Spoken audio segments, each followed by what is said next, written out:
Hello beginner dragons, this is Mr. Van, and today is going to be the first video of the second week for this month. And first we're going to talk about our physical and mental goal, then we are going to be doing a warm-up, and then we are going to be doing our form, and we're going to add a couple details that might help you guys. Number one, make it look good, make it a good performance for if you guys are going to do a graduation video or if you're actually going to go to the graduation. And number two, if you guys need to use this in a real life situation, it's going to make it more powerful and more able to do something, so that if someone is trying to hurt you or come after you, you guys can make them stop, and so you guys can get away from whatever situation that might be. So first, like I said, we're going to talk about our physical and mental goal. Last week, I didn't make it really clear, but in case you guys didn't know, it's focus as our physical goal and black belt excellence as our mental goal. So our mental goal, black belt excellence, like I just said, it's pretty simple. It's basically having the attributes of a black belt, which means you should act like a black belt, even if you guys aren't a black belt. So obviously, you guys aren't black belts yet. I say yet because hopefully you guys will eventually get your black belts. But right now you guys don't have your black belts, but you can still act like a black belt. So last week we talked about how you guys should be practicing and doing all this stuff so that you guys can train your bodies to act like a black belt. So like I said last week, you guys can practice your martial intent, which is locking out your arms, having those straight angles so that you guys can strike harder and stuff like that. But now we're going to talk about the mental stuff. So mentality is the same thing as how you think. So mentality should be more or less what you think about when you think about a black belt. So stuff like self-discipline, honesty. I have a lot of words, but I'm blanking right now. So self-discipline, if you guys don't know what that means, self-discipline is basically being able to do what you need to do without being told what you need to do. So like if my job was to put papers in a printer, I shouldn't be told, put the paper in the printer. I should just do it by myself because I know it's the right thing to do. Honesty, you guys should know what honesty is. Basically, it's telling the truth, even if it's gonna hurt someone in the long run. So an example of that would be something like if my teacher asked me, do you have any homework? And I actually didn't do my homework, I should say I didn't do my homework instead of lying and saying I left it at home or whatever. Because number one, if they figure out that's a lie, then I'm gonna get in trouble, and it's probably gonna be a worse trouble than if I just told the truth. And number two, it's making a lot more work for me and for her to do, even if she doesn't figure that out. So if I lied, number one, she'd probably think that I finished my homework and give me more stuff to do. And number two, it would make her wait for me to bring it in, even if it's late. And then she'd have to grade it on her own time, which could involve stuff like another job or helping her kids with their homework or something like that. So you don't want to make trouble for her, and you also don't want to make trouble for yourself. So it's better to tell the truth than tell a lie. I know there's more, and I'm forgetting it right now. But there's a lot of mentality stuff that goes into a black belt, other than the physical stuff of being able to defend yourself, being able to do these forms, being able to tell you like what this move is and how it looks and all this stuff. It's more than just being able to do it. It's also about your mind. And in my opinion, your mind is probably more important than what you do physically. Because let's just use an example. Let's say that I'm a black belt, which I am. But let's say that I'm at the store and I can do all my karate techniques, I can do all this stuff, but I don't have the mentality of a black belt. So I just start hitting everyone. So I start punching the grocery bagger, or I hit the cashier with a front kick, or I do a roundhouse kick and kick my mom right in the face. That is not a black belt. A black belt doesn't show that. They have to think before they act. That's what a black belt does. And if I didn't have that mentality, then I wouldn't be able to be a black belt, because I would just be a bully. So you have to think about that when you think about black belt excellence as well. It's not about doing it with your body, it's also doing it with your mind. So you have to think before you act, stuff like that. That's a long rant for a really simple topic, but I wanted you guys to know that even though black belt includes stuff like the physicality, the techniques, the forms, the self-defenses, you have to know all that to have your black belt, but it's also about your mind. And like I just gave an example, you should think before you act, and that's stuff that a black belt has to learn. Yeah, so that's our mental goal. Now we are going to talk about our physical goal. So our physical goal is focus. This week we are going to be talking about focus in a imaginary way, kind of.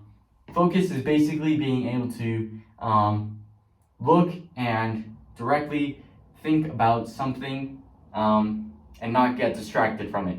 So if I'm doing my math homework, I shouldn't be thinking about my English homework or what I'm doing tomorrow or what I'm supposed to be eating for dinner or for lunch or whatever. I shouldn't be thinking about any of that except my math homework, which is what I'm doing at that moment. Same thing with karate. If I'm doing karate, I shouldn't be thinking, oh, what is my mom doing right now? Or, oh, I should be playing video games right now. Or, I wonder what the basketball score for my friend's game is. Or stuff like that. You shouldn't be thinking about that other stuff. You should be focused and paying attention to what you're doing in the moment. So, now we're going to get back to what I was talking about when I was saying in an imaginary way. So, I'm not saying that you guys have to focus and think about imaginary friends like my friend Bob or my friend Drew or whatever. I'm not talking about focusing on imaginary friends and thinking them and making them appear realistic or whatever. I'm thinking in a sort of karate way. You can use this in any sort of aspect in life, but I'm going to talk about it in a karate way. So let's use a punch for an example. So I have to focus on my punch, but right now I don't have anything to hit. So if I hit the wall, I'm either going to put a hole in my wall, which isn't good, or I'm going to hurt my hand, which isn't good. So instead, I should be hitting the air. But if I'm hitting the air, I don't have anything to look at to think that's what I'm hitting. So back to what I was saying with imaginary stuff, I have to imagine a person or something in my way so that I can punch it. And that's my target. So with a punch, you could be thinking the throat, you could be thinking the jaw, you could be thinking the sternum or the solar plexus, which is where you get hit in the chest, which will make your make it hard to breathe. So it's gonna knock the wind out of someone. So that's another target. Something else that we could think about is our front kicks. So with our front kicks, we could imagine kicking someone in our hip so that they tip over and they're off balance and they can't chase after us if we run away, or the stomach or the sternum, so that I push them away so that they have to regain their balance and then they're off on their heels, and then they have to go move forward and try and chase after us, which if I push them back, it's going to give me more time to run away and get to somewhere safe. Stuff like that. You can imagine these targets and thinking about how to hit them so that if you do get in a situation for that to happen, then you can defend yourself and then get away to safety. Again, like I said, it's not just with karate though. You can imagine a bunch of different stuff. If you guys play basketball, your coaches will probably give you plays, which are like sort of plans in case something happens. So one thing in basketball you could do is a sort of passing drill. So if you guys don't know what basketball is, it's a bunch of it's a game where you guys probably know basketball. I'm not going to try and explain it. There's a lot of stuff. But when I played basketball in 5th grade, we did a passing sort of drill where if this specific lineup was to happen, like this person was defending against this person, then we could pass the ball in a certain way so that one person gets open and then they can get a shot. And that's the coach using their imagination for something to happen. So if he didn't imagine that situation happening, then he wouldn't have made that call or that play, aka that plan for that situation, and then he wouldn't be able to get those scores that he used that play for. So that's something you could do. For basketball, they make plays or they're imagining stuff in their head so that if a situation comes up where they can use that play, they can score a shot, or they can shoot a shot and hopefully make it and stuff like that. And that goes with anything in life. So yeah, that is focus and our mental goal, black belt excellence for the week. We are now going to move on to our warm-up. And what I want you guys to do is I want you guys to use your focus and think about how you guys can use your karate techniques to strike someone. So you could do jab cross, so jab to the nose, or cross, which is another punch, so twist and punch. And you can do that to the sternum, you can do that to the stomach, your solar plexus, the throat, whatever you want to do. But you guys have to imagine it. So you could do that, you could do front kicks. So front kick, I could hit them in the chest, the stomach, the knee, stuff like that. If I'm doing a roundhouse kick, I could do a descending one where I kick out the knee so that they bend over and I can run away before they get up. I can do one to the neck so that I hit them in the neck and then they get a little woozy so that I can run away, or if I need to, I can hit them again. Ribs, again, it's gonna hurt. They're gonna bend over to the side probably, or to the other side. It doesn't really matter, but you will put them off balance and run away. So basically what I want you guys to do is I want you to think about karate stuff that you know and focus and imagine someone in front of you about the same size as you and do these karate techniques so that you guys can think about, what am I actually doing, instead of, oh, this is just hitting the air. I want you to actually picture someone in front of you and do these karate moves so that you guys can think about how effective these things are. And I will see you guys after I do that and I stretch. So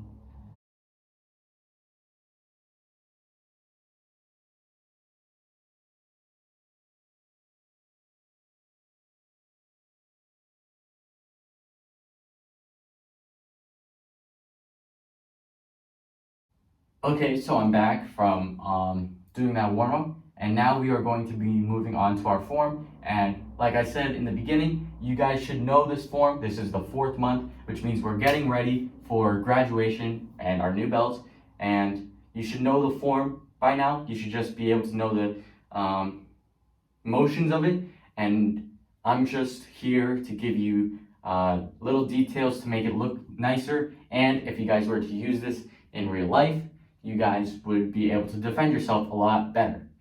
So, I'm just gonna do the first probably half, and I'm gonna give you little details that will help you guys in actually doing it. So, yeah, feet together, put one finger up, dragon form 1. Sir, we get into our left guard stance. So our left foot is in the front, our right foot is in the back. Make sure we have our toe heel line. So our toe and our heel are in line with our target, which I've been saying since day 1. So you get into your guard stance. You do a back fist, twist and punch. Turn our foot, so we turn it to a 45 degree. This is one of the details that I really, really, really stress out about, because if you guys don't do it, you might hurt yourself or you might be off balance, and that's not really good. So you want to make sure that you guys are at a 45 degree so that you're A, safe, B, if you guys use this in real life, you will actually do more, you're going to actually hit harder so that you guys can push someone away or make them stop coming after you. So that would be good. So point your toes 45 degrees. You do that for front kick, bring it all the way back. Now this one, again, I give you a lot of details about this one because it's really, really, really important that you guys do this correctly, especially if you guys are falling and doing it full speed, because if you guys do it wrong, you can hurt yourself a lot of different ways. You can dislocate your shoulder, you can give yourself a concussion, which all of that is really bad. You guys can do something to your hip. There's a lot of stuff that you can do wrong, and you guys need to make sure that you guys are doing it right, because if you guys don't, you're gonna hurt yourself, and I don't want you guys to get hurt, and I hope you guys don't want to get hurt either. So I'm gonna turn to the side so that you guys can see what I'm actually doing. So first I take my back hand, so my right hand, I hug myself. So I hug myself kind of like if I was sneezing, put my hand over here, but now I'm putting it onto my chest, and I'm putting my other hand on my ear. After that, I'm kind of just gonna sit down. But if this was full speed, I probably wouldn't sit down really gracefully. I would just slam my butt into the ground. But since we're doing it slowly right now, I'm gonna do it really gracefully. So we hug our head, we sit on our butts like that. And now at this point, you would tuck your chin so that you guys don't hit your head on the ground when you fall down. But I wanna be able to talk to you guys and not limit my talking.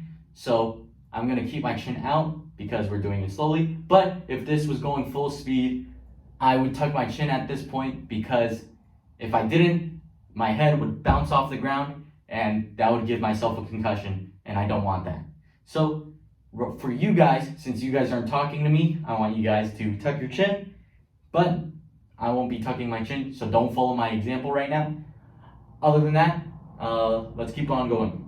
Now we're gonna lay down on our side. So we're gonna go on this side right here. We're gonna lay that on the ground, making sure that our hand is still hugging our ear and our elbow is tucked into our chest like so.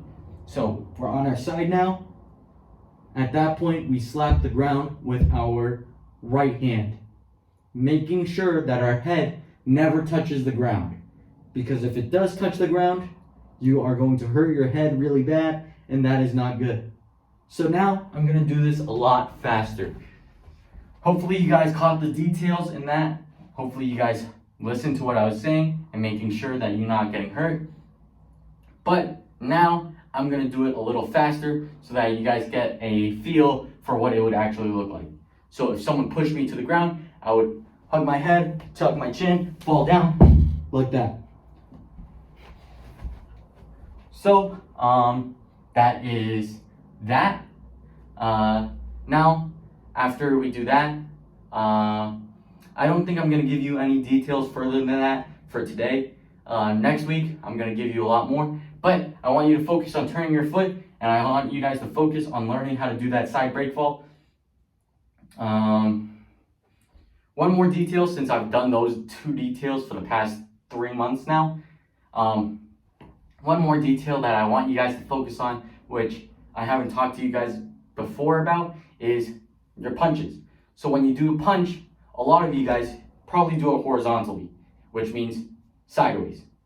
Instead, I want you guys to do it vertically, like so that you guys hit the chest and the solar plexus, which, if you guys don't know, it's where your ribs touch. So your ribs are right here, and if you follow them up, you get to this point where they touch, and that is where you're hitting. So when you hit that, you want it to be vertical because it fits right in there. It's not like horizontal where I'm just hitting the chest and the ribs. Instead, it's vertical where it fits in that little hole, so that if someone was chasing me and I needed to defend myself, it knocks the wind out of them, making it hard to breathe, making it hard for them to chase me. So I'm just gonna add that one detail so that you guys can know sort of how to do these techniques, which punch seems really simple, but there's a lot of little details. That is one of the details I want you guys to focus on with the turning your foot and the side break ball. And other than that, I think that's all I've got for you guys today, and I will see you guys next time. Bye.